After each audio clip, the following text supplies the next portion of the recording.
todos. Eu queria começar por agradecer à doutora Sofia Carvalho o enorme privilégio que é estar aqui a participar neste congresso em Amarante. Queria também dedicar a minha comunicação à doutora Maria Amélia Teixeira de Vasconcelos, guardiã da Casa de Pascoais e guardiã também dos sonhos. Então eu vou dar início à minha conferência. Começo a minha meditação com uma citação de Delfim Santos em Filosofia e Filomitia, em que este afirma o seguinte: a filosofia não se adscreve ao lugar, ao povo, à nação, mas ao ser do homem na sua correlação com o ser do tempo. E o tempo do filósofo é utópico, pertence ao porvir, que ele aventurosamente reclama com sacrifício e em perigo. Assim foi com Sócrates, com Bruno, com Kant, com Kierkegaard e com tantos outros. Como tantos outros, acrescentaria eu, tais como Teixeira de Pascoais. É neste contexto de fazedor e de construtor de utopia e de utopias que gostaríamos aqui de recordar Pascoais e o seu legado, que aqui apresentaremos sob a forma necessariamente sintética de 5 teses para o início do milénio. A primeira tese: Portugal como lugar ou topos de utopia.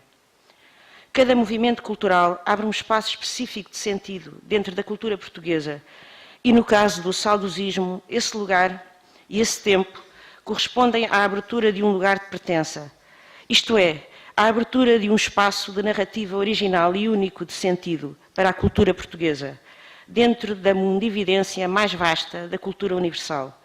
Não estou aqui a querer evocar, ou mesmo a avocar, a especificidade de uma filosofia portuguesa, nem a querer discutir o seu direito de cidadania e de presença no contexto de uma filosofia europeia ou universal.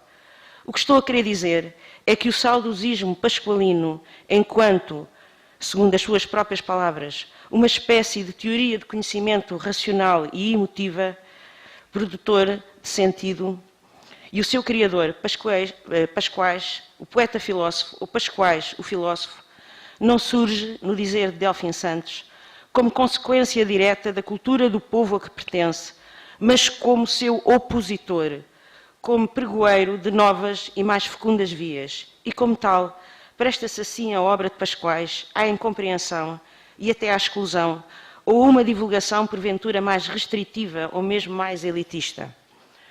Como escreveu António José Queiroz no interessante ensaio provocadoramente intitulado Teixeira de Pascoais ou a arte de não ser português, o saudosismo de Pascoais está, pois, muito longe dos arquétipos tradicionalistas e até reacionários em que Sérgio pretendeu dimensioná-lo, surgindo, pois, cada vez mais com roupagens cosmopolitas e modernas no seu abraço constante entre tradição e modernidade. Sobre este ponto, eu sublinharia 2 linhas de força. Será preciso ter em linha de conta que é completamente artificioso e artificial querer separar tradição e modernidade, português e universal na obra de Pascoais. Há um utopos radicalmente revolucionário e romântico na obra de Pascoais, a que corresponde a figura, entre muitas outras, mítica do herói ou do anti-herói penitente Camilo, que gerou um topos bem real, a saber, o solar de Gatão como lugar de peregrinação de gerações de poetas e de pintores, mormente de uma geração de poetas, pintores, surrealistas, entre outras.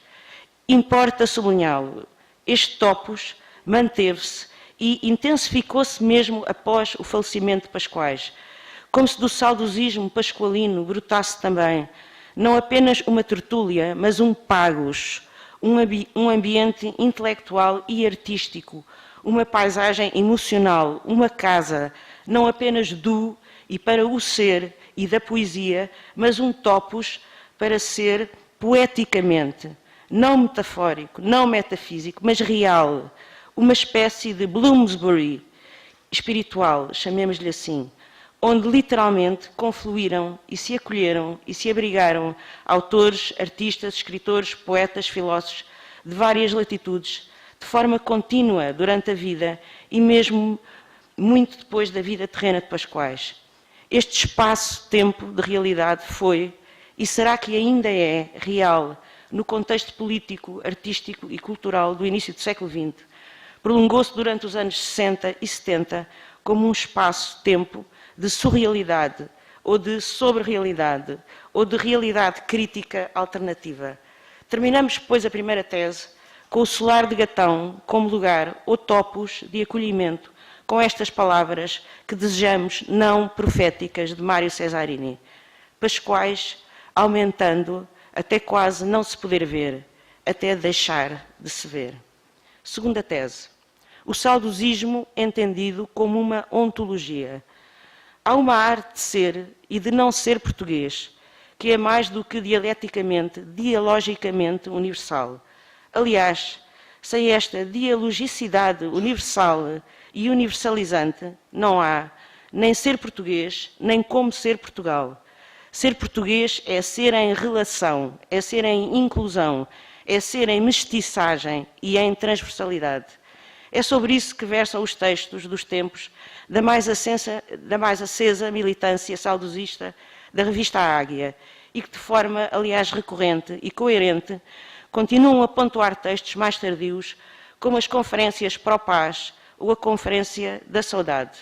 Se aos textos dos tempos da revista Águia pode ser imputada a retórica própria dos manifestos, aos textos mais tardios que referimos não falta o tom assertivo e panfletário de uma atribuição de sentido para um ser português a partir da ideia central da saudade como a chave para a interpretação tripla para a vida e a obra do autor, como para não só o ethos ou o modo como os portugueses habitaram o mundo, mas também como especificamente deveriam interpretá-lo e habitá-lo e continuar a habitá-lo. Há uma coerência ontológica em Pascoais, a partir de uma construção de uma ontologia que se apresenta sobre a forma de uma tríplice interrogação acerca do que seja o uno, o ser e o devir. Princípios que, como se sabe, foram fundamentalmente meditados pela filosofia dita ocidental, em particular nas suas vertentes grega e medieval. Que nova perspectiva ontológica é aportada pela obra pascoalina, como por nos perguntar? Tratar-se-á de uma perspectiva existencial, com gradações de nihilismo e de vitalismo, estando depois em acordo simpático e crítico com outras vozes de outras latitudes?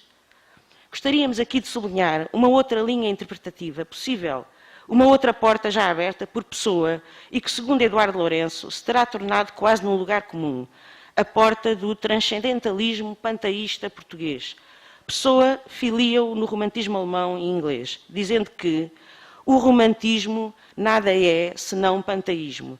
E da análise de Pessoa nos interessa também atentar na caracterização deste transcendentalismo panteísta como um sistema essencialmente envolvedor de uma fusão de elementos absolutamente opostos.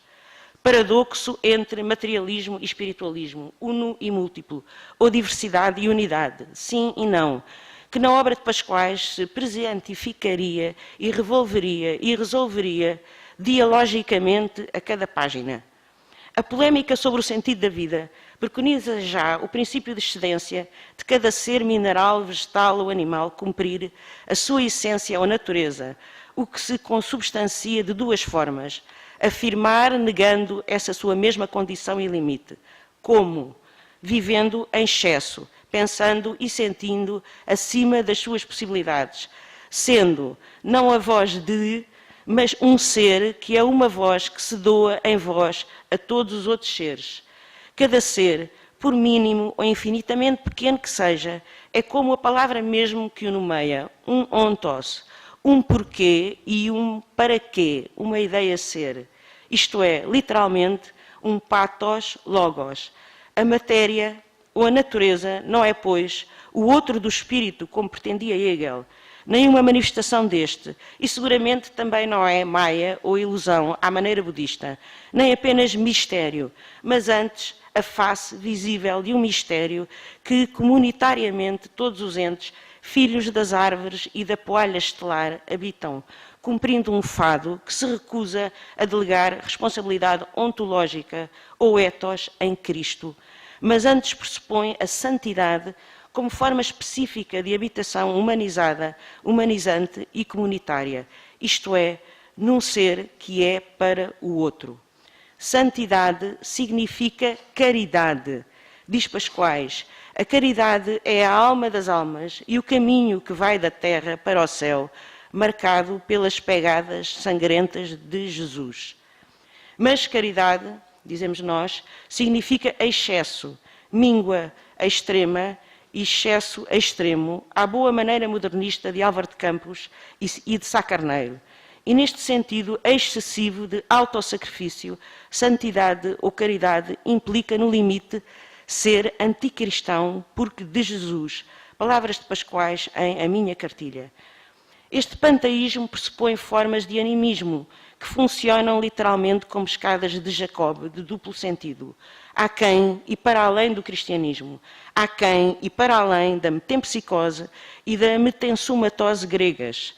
Desde Jesus e Pan, que estas concepções povoam e habitam as obras pascualinas, com referências bastante explícitas, pois as formas de religiosidade que implicam assim também a Índia e também, portanto, o budismo, como já foi apontado por autores como Eduardo Lourenço e Paulo Borges, a Grécia, o Egito, mas também formas de uma mundividência pré- e pan-céltica peninsular, como atestam a exegese de Dalila Pereira da Costa, a funda devoção de Pascoais à poetisa galega Rosália de Castro, à memória da qual, aliás, dedicará os poetas Lusíadas e Maranos, bem como à Catalunha e à obra de Joan Maragall.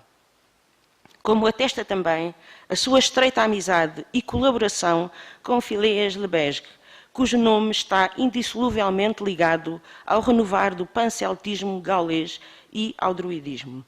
Dele é esta noção, de Phileas Lebesgue, que aliás ecoa de uma forma paradigmática em muitas das suas obras, nestas palavras que no seu livro Paroles devant le Soleil coloca na boca de Taliesin, mestre de Merlin: J'étais au pied de la croix quand le Christ y monta. Eu estava ao pé da cruz quando o Cristo subiu à cruz. Sem dúvida, conclui Lebesgue, para afirmar que a tradição druídica não se opõe ao cristianismo, mas nela se incorpora e se continua. Terceira tese. Acerca daquilo que não podemos falar, não devemos nem podemos ficar em silêncio. Falar acerca de Deus será, pois, à boa maneira hebraica e cabalística, falar de Ein Sof, isto é, daquilo que não pode ser concebido pelo pensamento, literalmente, o infinito, o Deus absconditus, o Deus oculto, o uno incognoscível, como o zero e o infinito, o antes e o depois do ilusório agora humano. O Deus incriado, que de forma possivelmente mais panenteísta do que panteísta é e não é mundo, porque não é deste mundo, e que, de alguma forma, se identifica desidentificando-se com ele, por um processo paradoxal ou de jogo dialético entre não ser e ser, ou de radical diferenciação no plano ontológico, a que seria mais correto designar por pré-ontológico. De origem hebraica e céltica, este é mais um ponto de convergência entre Pascoais e Lebesgue. Quarta tese. A criação, a natureza ou o ser é o rosto desvelado de Deus. A saudade é este ser onde o ontos se faz tempo e lugar, alma ou paisagem ou pagos, especificamente lusos, enquanto o Deus absconditus é sem tempo e lugar. A saudade é ser no tempo e encarna o lugar. Ela é o espírito do lugar, encarnado e manifesto, e a sua alma, porque ela é todo o espaço e toda a sua duração possível e passível. Ela é o pathos, onde se realiza, dia a dia, hora a hora, o logos, no seu paradoxo e inefável processo de imperfeito acontecer possível, num fluxo contínuo entre momentos que já não são presentes e constantemente se rememoram em passado ou se antecipam em futuro. A saudade é, pois, a natureza ou a essência mesma do sentido da narrativa que pode Portugal aportar ao mundo. Isto é, aquela memória, referência ou tradição, mas também aquele futuro ou modernidade que talvez tenham, segundo Pascoais, passado despercebidos aos portugueses, que andariam tristemente a viver na ignorância de si próprios.